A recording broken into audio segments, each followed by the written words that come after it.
tap into who your consumer is, like really know. And I don't mean like, males 25 to 34 years old who live in Yeah. cities. No, it's like Hmm. what's important to this person? Where do they spend their time? Those kinds of things. But really thinking about who that person is and then what your company's role, your brand's role plays in their lives. And then just naturally, how could music kind of work in there? Hmm. And I think from there, you'll start to see some natural um, potential opportunities. And if you brainstorm that internally with your colleagues, I think some things will just shake themselves out.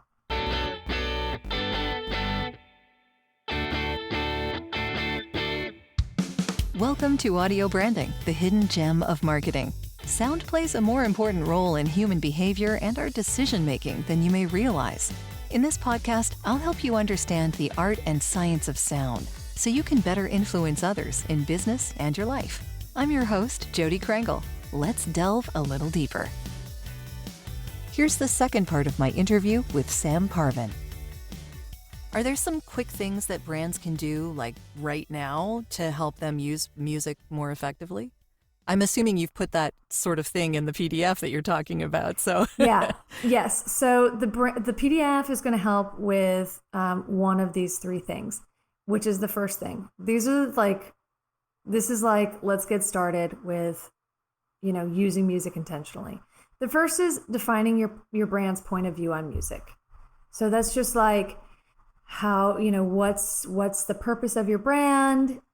What's the value that they, have to the consumer, which these are things that I'm sure you already know. And then just kind of thinking about what is the musical piece of that? How does music fit in the lives of consumers? What are the emotions that the music that you use transmits to people? Does it make sense for you to work with really famous, huge, songs, or compose original music, or work with emerging indie talent, or etc.? what are your thoughts on that? Actually, I'm curious because I've had this discussion with a lot of different people and everyone's opinions seem to be different. So, does it Like if you depend on the size of the company? Does it mm, depend on your reason for doing it?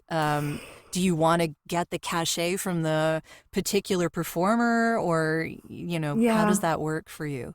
I think it totally depends on who the brand is. I have a good Hmm. example for this that there was, this is years ago now, but Pepsi had a campaign that was called like Live in the Now or something like that. In the Now. I can't remember what it was. Something about now, in the now. And they were working with Beyonce and Rihanna. They were doing the giant Super Bowl halftime show, which of course they still do. But every artist that they worked with was like the biggest star at that moment because it totally made sense because they're talking about living in the now, being, you know, being a star now. And so it totally made sense. Like they're like, who's at the top of the charts? Okay, that's who we're working with, or who's going to Sure. be at the top of the charts in a month? Hmm. That's who we're working with, right? And, on the flip side, let's say, you look at like a brand like Coca-Cola, and they are much more about connection, happiness, fulfillment in life, family, um, inclusion. And so working with the biggest, hottest star of the moment just doesn't necessarily really make as much sense with their DNA. So we did a lot of different things. We worked with a lot of different emerging talent. When I was there, we did work with famous talent, sometimes if it made sense for the communication of the campaign. We did this song "Taste the Feeling," which was originally written by a few really amazing guys that called themselves Space Camp, who Oh, are okay. I love the name. producers. Oh my Yeah, goodness. but they did a version with Avicii, which made sense for it was coming out around the Olympics, and then we did a whole bunch of versions of the song as well with Okay. art in French, in Spanish, and we did a version in out of Singapore, like many different, because Wow. Coke Okay. is like So, about well, world. global, yeah, Yeah. Yeah. worldly, and Sure. And so anyway, so those are just kind of like two examples, the Coke and Pepsi thing, like where they're using music in different ways because of what their brand, DNA is, and also the campaigns that they're working on at different times. What's the message that you're giving? So I talk to my clients about that a lot, and like especially when because I'm like just like a total value nerd, like sure, yeah. I am. I'm like, my clients are like, we have $250,000. I'm like, I'll get it for you for 200. But when my clients come to me and they say, we want this really famous song, I just have to ask them why, because I don't always see immediately why they need a song like that. And, you can pay $1 million, $2 million. I've licensed a famous song for $2 million before. And that was the project that I licensed a song for $2 million for was not worth it. I mean, it was, I asked my clients the questions and they just wanted that song and they were willing to pay for it, But if you look at the creative and what they needed to say and what the brand was communicating, it was like not worth it to pay $2 million for this piece of music. So, I think, again, this document, this little worksheet, which is super simple, but it will just kind of, start the conversation for you, will help you kind of just ask those questions about why, and then connect the strategy through to execution. Sure. So that's my point number one about kind of best practices. The second one is put the word music on every brief that you send out. Like if you're briefing your agency, or production company, just even if you don't know what you want music to be yet, just put like music ? And like bring it to the conversation. Because you always want to be thinking about it sooner rather than later. Some of these things take time. If you want a Rihanna song, she has like 12 writers on a few of her songs. Umbrella, I think, has 12 writers on it, something, which means that you have to get the permission and negotiate with 12 different writers. So sometimes that's a lot. Yeah. And whatever your good idea is, you want to be able to execute on it, Well, what if you had someone redo the song? And so you're not paying at least part of the licensing, but yeah. We do that a lot with my clients. We reimagine songs. Actually, I just did a really incredible campaign this year with Maker's Mark where we licensed the song Can I Kick It by A Tribe Called Quest. The publishing rights are actually with Lou Reed from A Walk on the Wild Side. And we made 2 new versions of the song to fit the brand better and also to fit the characters in the 2 TV commercials. So we licensed the composition of one song, Can I Kick It? And we created 2 new master recordings with independent talent in 2 different genres. Yeah. So you're licensing the publishing, but you're not actually licensing the performance. Right. So those are 2 separate things. Okay. Right. Yeah. Well, we licensed the performance from these 2 independent talents, not from A Tribe Called Quest. But that's a lot cheaper. Yes. And so, we saved a lot of money and we were able to make 2 different versions that creatively worked better. And also created, we had some kind of continuity across the two TV commercials.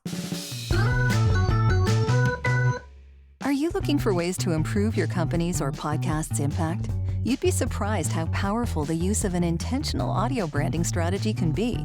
Want to know more?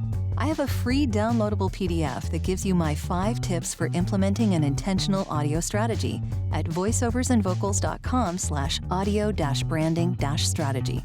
That location does ask to put you on a mailing list, just to send you updates on when the new podcasts come out. But if you really don't want to give your email out, I understand. Just contact me directly. My email is all over my website, and I'll make sure you get that PDF without needing to sign up anywhere. If you do sign up, though, you also get access to a resources section called The Studio, where I have videos, white papers, and PDFs, discounts from my guests, and snippets of audio from my guests that no one else gets to hear. So maybe it's worth your while. Totally up to you. And of course, if you're looking for voiceovers, you can get in touch with me about that too. Now, back to the podcast. I love the dynamic aspect of all of this. Like Yeah. I was following, I've interviewed the fellow who wrote the music for MasterCard. Oh, cool. And when they did their global rollout, Hmm. every different section of music that was being used in every different portion of the country or the globe was they had like different instruments or they had different beats or they had, Really cool. just fit the global location where they were. That's really And cool. yeah, so it seems to me like that a lot of the future of this is being way more dynamic to more closely follow who the brand is and to also speak to the people where your brand is at. Yeah, totally. I think so. Music is a really flexible. It's a lot more flexible than film, for Yeah. instance. Like if you go out and shoot, I mean, you have to have a whole camera crew and actors and location and then if you need to go back and change something, nah, you're screwed. Like I mean, like Continuity is film, hard. yeah, and film is really, I mean, you have to think about everything when you're on set, and in pre-production in order to anticipate potential ways that you might need to react to your consumers' response, right? With music, we can make a lot of changes really quickly and easily from, my composer's like basement studio. And so, and that's exactly what, and that's just talking about like in response to, if you need to make changes and things. But you can also do that on the front end, like you're talking about, with having a little bit different sounds for different markets, for instance, or for different pieces of creative. So I'm doing that right now. I'm working on a project for a beautiful whiskey brand, and we are going to have several different pieces of content. And each piece of content, we're going to do one main composition, but then we're gonna adjust them, doing a little bit different instrumentation or selecting and editing in different, editing the music in different ways in different parts for different for the different pieces of creative, so that it is all tied together, but it's not the exact same 15 seconds of a piece of music for every single spot. Yeah, that makes a lot of sense. It's more interesting that way. Yeah, I mean, you think about it, it's like a human, because again, a brand is like I think we want people to be able to interact with a brand as if the brand is like a character in your life, a person in your life, a part of your story. And I might tell the same story many times, but I'm never going to tell it the exact same way twice. So can brands maybe even take that on to like tell a consistent story, but not exactly the same every time, so that it seems human? Well, sure. And it depends on who you're talking to as well, Yeah. right? Yeah, of So if course. you're Right. talking to your mom or a child or, Mm-hmm. your best friend or someone you barely know, I mean, you're going to talk to them differently. Yep. I mean, I learned that in voiceover.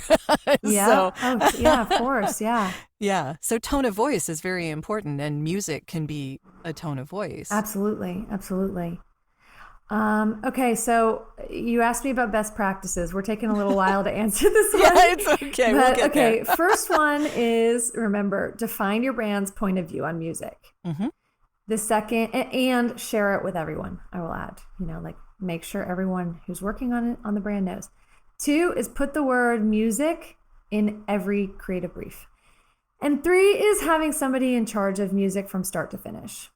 Now, this doesn't have to be, and by start, I mean like from the strategic brand development, like defining who your brand is in the marketplace and for your consumer, all the way through to getting a piece of communications on air, and through, listening and data collection to see your effectiveness and the response from your consumers afterwards. Well, Now, implementation is just as important as everything else. of course. Yeah, Yeah. of course. And I mean, I see this all the time where, I mean, in music, because it's so niche and we're talking about really specific legal, ways of handling things. Sure. And there's just so many little details in there that it's really easy to have a good idea. And then what ends up on air is kind of a watered down version of that, because all the details of like, where do I find music? How do I get the usage rights? Oh, I didn't know I was supposed to talk to this person. Yeah. Well, I didn't realize that I could just, license the composition and make 2 or 3 or 4 or 5 new interpretations of that song. It's important to have someone who can at least oversee that the strategy and the cool idea that you have gets onto air.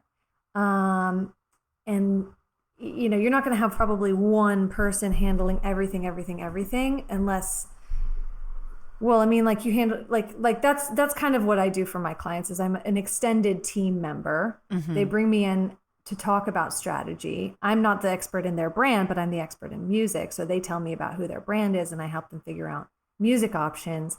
And then I make sure that original idea and strategy that we have is what actually ends up on air. Yeah. But of course, I work with many people along the way, right? I'm working with Sure. creative directors and composers and record labels and et cetera.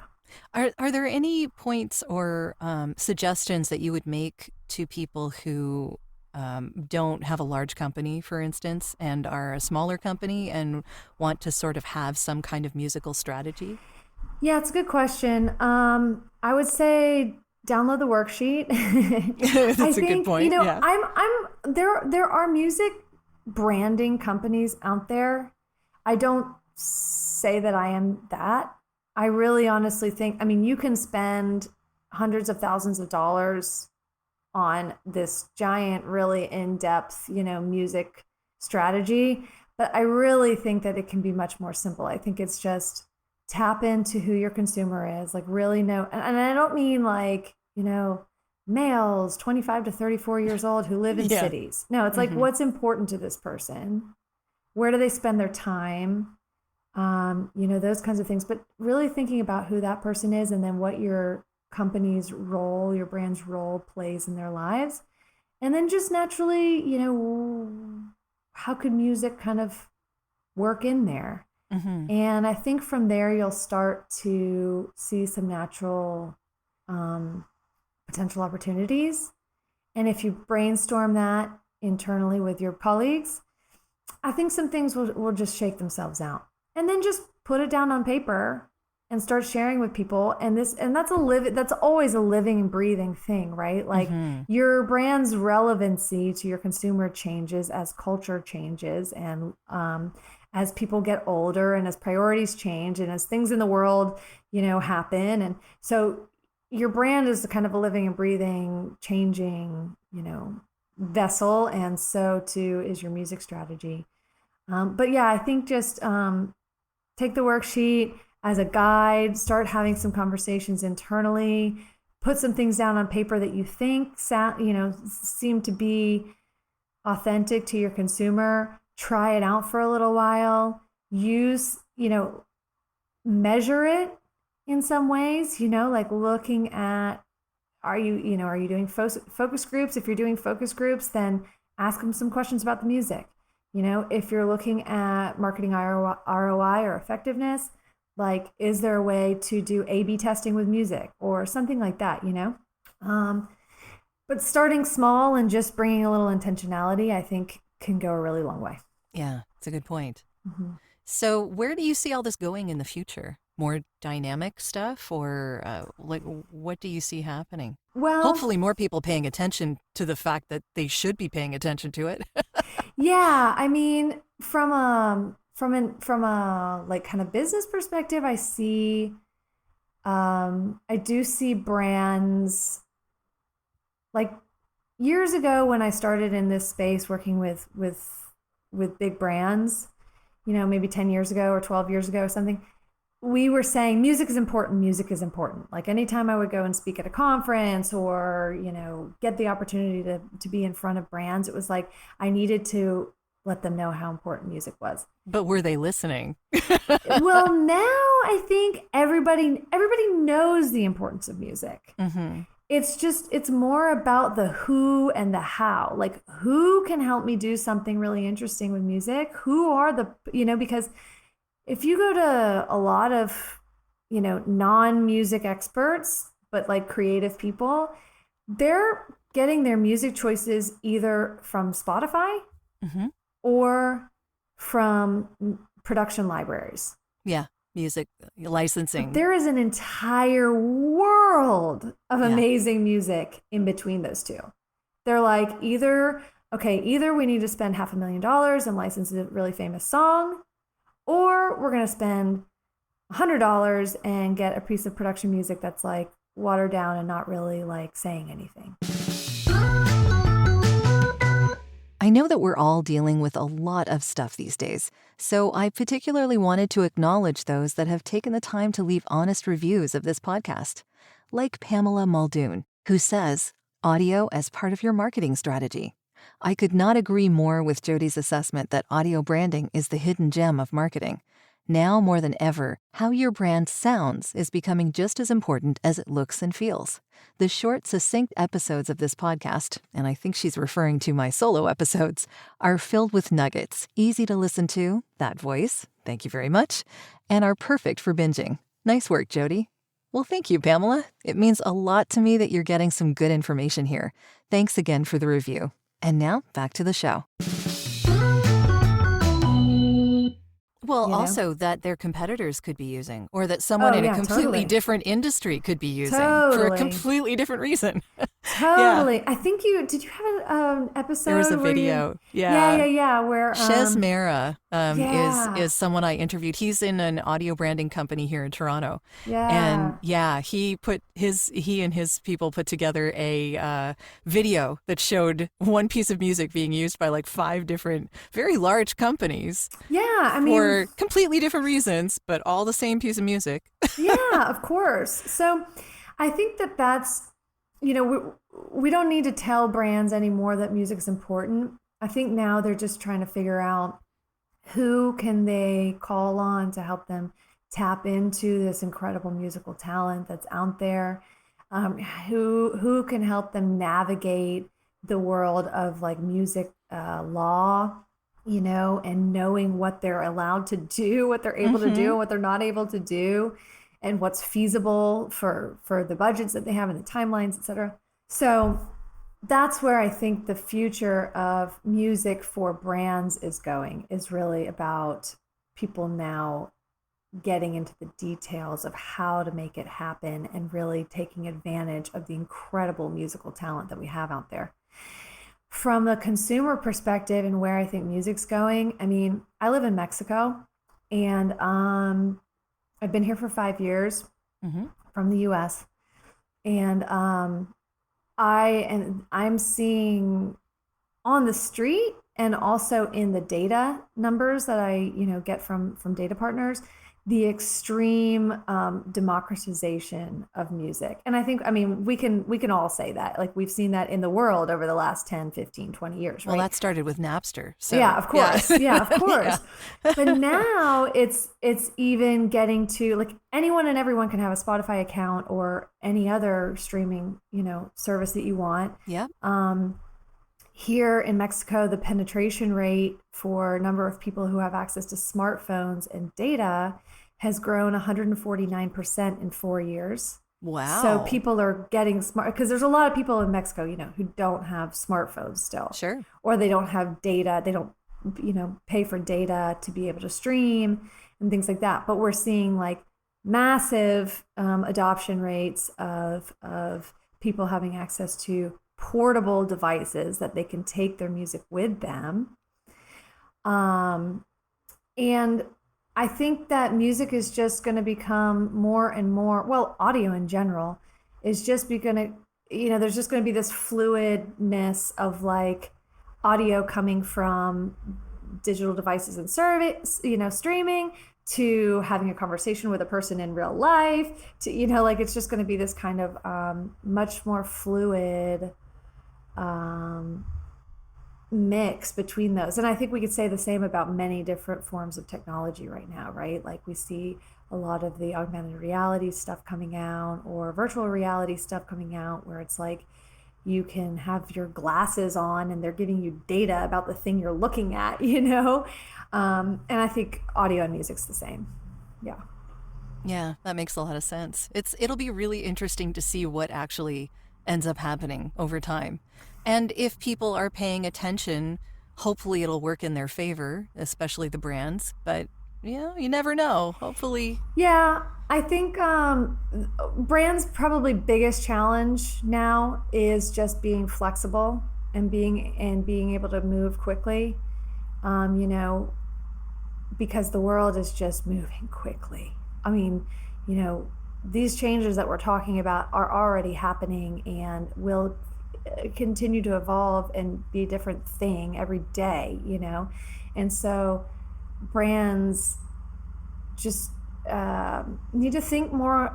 Not more, but it's important that they're thinking on a human level, as individuals versus this giant ship that is a huge brand, and being able to respond, and not even just respond, but shape conversations and shape culture, because that's exactly what brands do. They're the ones who are telling us what's okay in the world and what's acceptable in the world, right? It's a great responsibility that we have as marketers, I think. And so for brands to be able to not just react quickly to changing times, but shape quickly based on what they see that the world could use, and that could make the world a better place, honestly. That's a very good point, yeah. On that note, how can people find out more about you? Great. If they'd like to get in touch with you. Yeah, so you can sign up for my email list through my website. I send out maybe 2 emails a month maximum, and they're always with really good information about with worksheets or questions that you can be asking internally, or examples of either music that you have access to through us, or something else, I don't know, but never more than 2 emails a month, so don't feel like you'll get spammed, and then we can be connected that way. Or LinkedIn. I would say LinkedIn is good. You can just search for Samantha Parvin. Sure. Or send me an email. And the URL for your website is at? It's parvin-music.com. Parvin-music.com. Perfect. I think probably if you just Google me, you'll find it as well. And I would love to, even if you just want to reach out and have a quick conversation about what what I see as opportunities for your brand or something. That's always, I never charge to have a conversation. I'm a total nerd about this. I like to hear what you're working on. So sure. I would love to hear from you. Okay. Well, wonderful. Thank you so much for talking with me about this today. It's been really enlightening. Jody, this is such an interesting, every episode that I've listened to, I'm shocked that you come up with so many amazing people working in the audio world. And I'm like, how do you make an entire podcast out of just audio branding? But there are a lot of people doing this. Yeah. And really, really interesting points of view, and, lots of really, really, good things to take back into people's businesses. So I really appreciate it. Thanks for having me. Yeah. Thank you. Well, that's the end of this episode. Thanks for listening. And if you like what you heard, why not tell a friend about this podcast? It's available in all the usual locations.